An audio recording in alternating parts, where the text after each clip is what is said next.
Oh my gosh, I just want one day where I don't feel like I'm waking up and taking crazy pills. And so, Mr. Gen X here, I'm Mark, and I just want to talk for a bit about what's going on and how anyone is getting through this, what's going on right now. The craziness seems to have accelerated. So to you, 10 or 11 subs that watch the channel, I do appreciate it. Not a complaint. I actually do appreciate it. How in the hell are you dealing with this? I mean, at least from my perspective, I was born, I was raised in the 70s, and I'm looking, we are on the cusp of another financial meltdown. How many once in a lifetime events are going to happen to us? I mean, think about it. If you're like around you're Gen X, and we're little kids in the 70s, but I remember the huge long lines. I mean, I think about all the economic trouble that we have lived through, which you can't take away from hiding under the desk with the ever-present threat that we were all going to die before 1990 through a nuclear annihilation from Russia, which we are hearing like every single day. Even in 2025, it's non-stop. But I remember the huge lines, and then they had this thing where, and that was manufactured. That was all manufactured anyway in the 70s, but we did have extremely high inflation. It was rough. But when you're 7 years old, you don't notice it nearly as much. I grew up poor. I was always poor. I grew up on Long Island. That's just what we knew. That's all I knew. So it wasn't difficult to deal with that, because I was a kid. We were kids.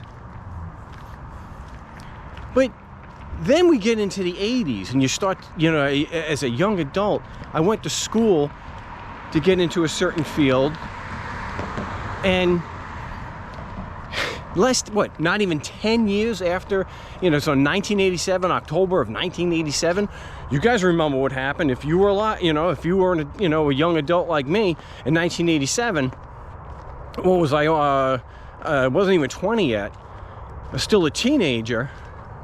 October 1987, I'm finishing school at Suffolk County Community College, and the first economic meltdown as an adult. So October 1987, the market crashed, and it was bad. It was horrific. So whatever I went to school to do, it was not going to happen. I never got into that field. And I did start working some odd jobs and eventually started my own business. But it was so bad, for those who don't remember, it was so bad, the crash of 87, which was engineered, because they always are, just like what's happening now. That was so bad that it was part of the 1992 Democrat campaign, Bill Clinton. It's the economy, stupid. If you remember, we go back to 1992, it's the economy, stupid, because the crash of 87, we still hadn't recovered. And the rich, see, I've mentioned this before in videos, the rich love economic crashes. That's why I believe that what's happening right now is engineered. So we'll get to that in a moment. So it did not recover. The 90s were a good time. I'm not saying the 90s was still objectively better than they are now. As bad as the economy was, and it was the economy, stupid. As bad as it was, still objectively better than it is right now. But that was bad. Then we get into the early 2000s. Things have recovered, and we're dealing with this lunatic, the Bush administration. So that was pretty bad, but we were able to weather it. But what did they do? Through deregulation, they were gonna make it again, so that we had another economic meltdown, almost as bad, at least from my experience, almost as bad as 1987. Well, let's just say it was as bad as 1987. That was a deliberate crashing of the market. See, the rich absolutely love recessions and depressions, because what they did was they collapsed, the markets collapsed in 2008. And what the rich are able to do, because they have the money, we don't, the regular people, the rich come in, and these douchebags, they buy up all the properties. So if you're buying a house between 2008 and 2012 or so, boy, you got like a $400 a month mortgage. And right now, you're renting that out for $3,000. It's more than paid off. So that was bad. So we've had to go through the Bush war years, where the United States actually invaded two sovereign nations. Indefinite detention. The fake war on terror, we lived all through that, and then the market collapsed. And that was a very long recovery. That was one of the longest recoveries from a depression or recession in modern history. It was bad. I remember, I remember that like it was happening yesterday. The crash of 2008 hit all of us extremely hard, unless you were rich. And if you were rich, you were loving it, which is exactly what we're going through right now. We're going through a Trump 2.0. And every single thing this maniac is doing. Now, I grew up on Long Island, as I mentioned on the channel before. And we all knew that Trump was a grifter. We all knew that he was a buffoon. We all knew he was a moron. But he had his dad's money. And a moron with money can be extremely dangerous. And we're seeing that right now with one of the ultimate moron and buffoons with money, Elon Musk, who's doing an extreme amount of damage to the United States here. And also looks like he's interfering in foreign elections also. He actually changed the course. I don't want to get into this much, but he actually is able to, with threats of campaign interference, threats of primarying congressmen if they vote a certain way. And they did, because when you have billions and billions of dollars, then you're able to interfere in elections and directly interfere with government. But my main point that I want to get through here is that we lived through the 70s as children, we lived through the 80s and 90s as young adults, then we had the 2008 crash. Now we're looking at one, I think there's between $1 and $4 trillion has been wiped out of the stock market in just a few weeks, and it's just accelerating and getting worse. So now what we're looking at is a real economic meltdown, a deliberate meltdown. And people may say, why would they and this was all predicted. They all said they were going to do this. Whoa. I feel you, brother. Let's go around and let's not bother them. Now we're looking at a deliberate, so all the crap about the tariffs, and markets don't like uncertainty, all going after this is the thing, you got this buffoon who doesn't even remember who did the trade deal between the United States, Canada, and Mexico, when I think it was 2018, he did it. And at the time, I'll have to put this into video, at the time, he hailed it, well, something is either the worst or it's the greatest. Numbers we've never seen before. It's the way it always is. Hailed it as the greatest economic treaty in the history of the world. Terminate and replace history of the universe. NAFTA. And the NAFTA we knew in the 80s and 90s that Trump was a buffoon. Who speaks in superlatives like that? Numbers we've never seen before. Va fangul, you orange moron. So it looks like, again, they are deliberately crashing the market because the rich can now come in and they can buy the stock, they can buy the houses, they can buy the properties, they can buy the businesses for pennies on the dollar, which is exactly what they did in 2008.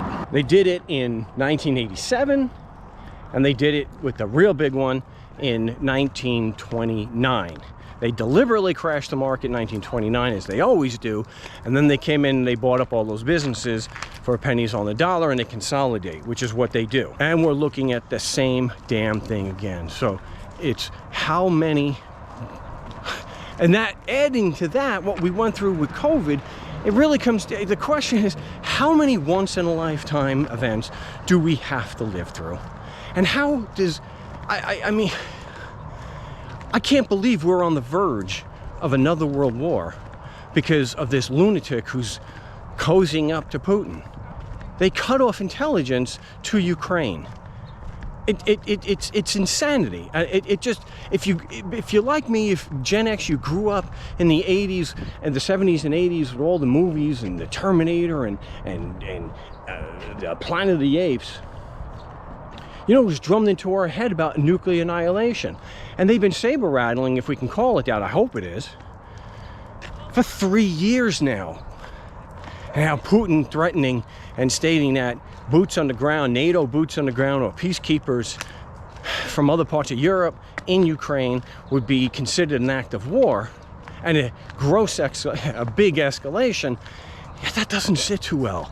I just want to feel normal again. I don't know, how are you getting through this? I'm barely holding on here. I'm not afraid to admit to you 6 or 7 people, I'm barely holding on. It's one thing after another. And I don't know how you're doing it. I don't know. It's like getting up every day is a task. It really is not. I just want, like I told my daughter the other day, I just want to wake up and not feel like I'm taking crazy pills every single day. Like, what is the next crazy thing that we're going to hear that I never in my lifetime thought we'd have a president actually talking about invading and taking over Greenland, invading Mexico under the guise of the cartels who get most of their guns from the United States. And the idea that, my gosh, what the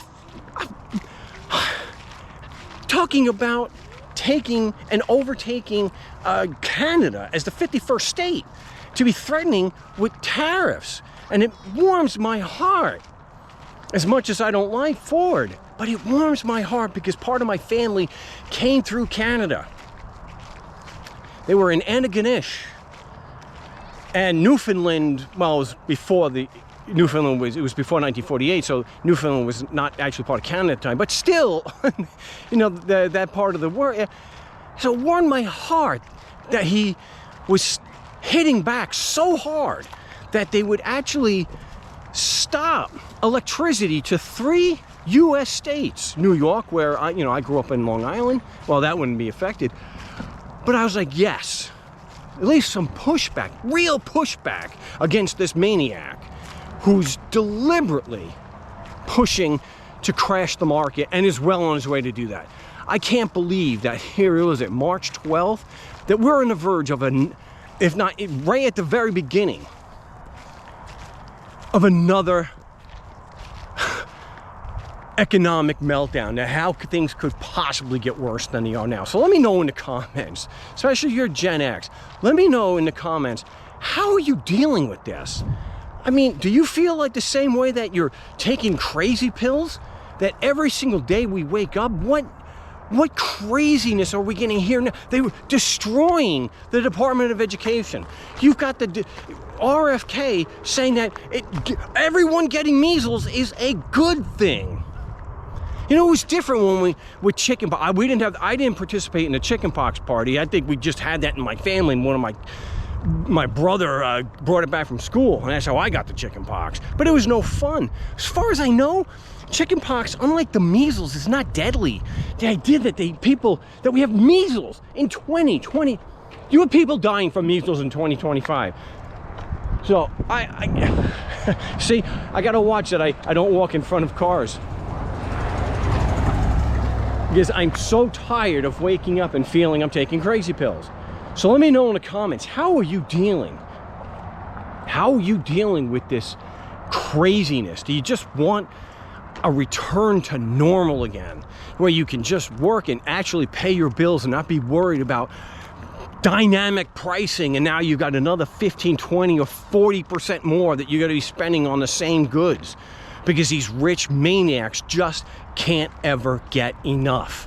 So that's going to do it for this. I'm starting to get some real stares from people. So let me know in the comments how you're dealing with the craziness right now in March of 2025.